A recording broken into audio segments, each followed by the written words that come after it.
Reports of universities making deals with the Trump administration.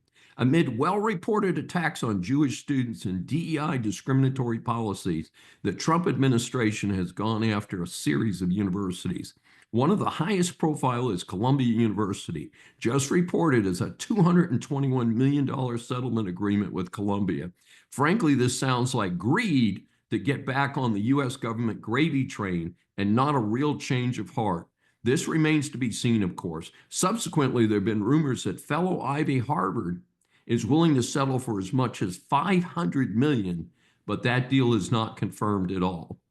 On the heels of this, UCLA paid a $6 million settlement regarding a campus Jew exclusion zone that resulted in discrimination claims from students and faculty members. This is yet another sad example, but again, does this mean there has been a real change of heart?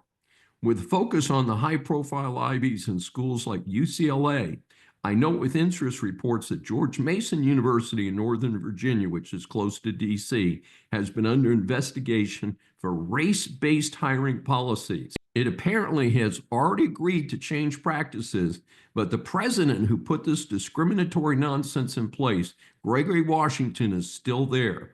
Having spent a lot of time in the D.C. area, I was interested to keep an eye on this school.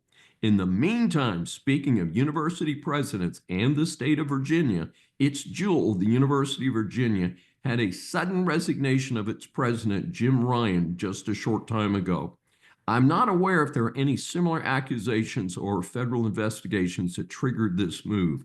Reportedly, alumni and members of the board were upset at the woke direction UVA had taken over the last 5 to 10 years.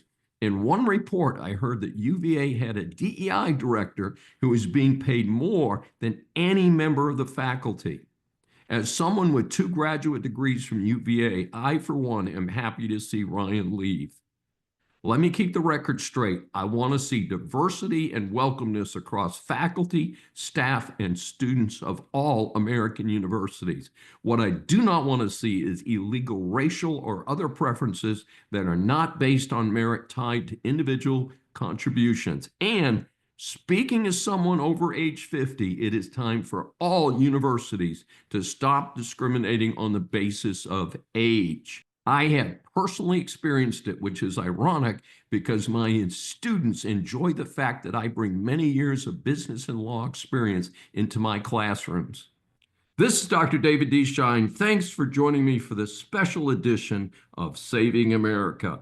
Remember, a new Saving America show is aired on the Brushwood Media Network every Saturday at 11 a.m. Eastern Time. Listen on any of the 16 network stations, Apple or Google mobile app, Apple CarPlay, TuneIn, Smart Speaker, and all smart TVs.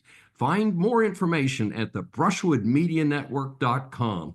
Please be sure to join us each week. We welcome and love your feedback from our growing audience.